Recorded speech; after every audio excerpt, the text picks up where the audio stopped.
Hello, नमस्कार. तुमच्या रिलेशनमध्ये जर तुमचा नवरा तुम्हाला अटेन्शन देत नसेल, तर काळजी करू नका. कारण ती स्त्री खूप वेळा त्याला समजवते, सांगते, की "अरे, असं वाग, असं वागू नको. हे बरोबर आहे, हे चुकीचं आहे. हे फायद्यात आहे, हे तोट्यात आहे." परंतु पुरुषांमध्ये एक वेगळीच धुंदी डोळ्यावर असते, की त्यांना ती समजतच नाही. तर अशा कंडिशनला जेव्हा तुम्हाला असं वाटतं, की ही व्यक्ती अटेन्शन देत नाही, व्हॅल्यू देत नाही, रिस्पेक्ट करत नाही, जो की खूप इम्पॉर्टंट आहे.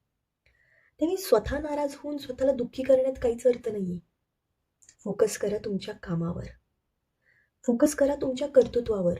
तुमच्यात जे सुप्त गुण आहेत ते बाहेर काढा आणि स्वतःला ना स्वतःचं एक विश्व निर्माण करा. बाहेरचं येऊन तुम्हाला इंटरफेअर करून तुमच्या ब्रेनचा रिमोट कंट्रोल स्वतःच्या हातात घेईल असं बिहेव करू नका. तुमचे रिमोट कंट्रोल तुमच्याकडे असले पाहिजेत. कोण येऊन काय म्हणेल आणि त्यानंतर तुम्ही स्वतःला त्रास करून घ्याल आणि तेच डोक्यात घ्याल. कुणी सांगितलंय? आयुष्य हे एकदाच येतं, एकदाच भेटतं. त्यामुळं खूप चांगलं जगा. चुकीच्या कामांपासून लांब राहा. जेवढंच काम चांगलं करता येईल, तेवढं सुखी होता येईल, एवढं बघा. कारण आयुष्य एकदा मिळतं. आयुष्यात प्रॉब्लेम्स आहेत. प्रत्येकाच्या आयुष्यात प्रॉब्लेम्स आहेत. घरोघरी मातीच्या चुली.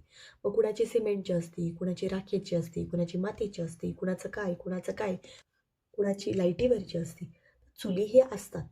फक्त त्यांचे साईज, शेप अँड जो काही क्रायटेरिया एरिया असतो तो वेगवेगळा असतो. त्यामुळे एवढा मोठा बाऊ करण्यापेक्षा हे पहिल्यांदा कन्फर्म करा, की लाईफमध्ये आले तर प्रॉब्लेम असणारच आहे. पॉझिटिव्ह, निगेटिव्ह ह्या दोन्ही गोष्टी होणारच आहे. You just prepare. तुम्ही स्वतःला प्रिपेअर करा, की हे होणारच आहे. आणि जेव्हा तुम्ही तुमच्या मनाची तयारी कराल, त्यावेळेस तुम्हाला हरवण्याचं सामर्थ्य कुणातही नसेल. कारण त्याच्या बदल्यात आपण पर्याय निवडलेला असतो आणि निवडणं तेवढंच गरजेचं असतं. त्यामुळे खचून जाऊ नका आणि टेन्स होऊ नका. मार्ग असतो. फक्त शोधण्याचं सामर्थ्य तुमच्यात पाहिजे. समजलं? व्हिडिओ आवडला असेल तर माझ्या चॅनलला सबस्क्राईब करायला विसरू नका आणि याबरोबर Instagram आणि Facebookला फॉलो करायला विसरू नका.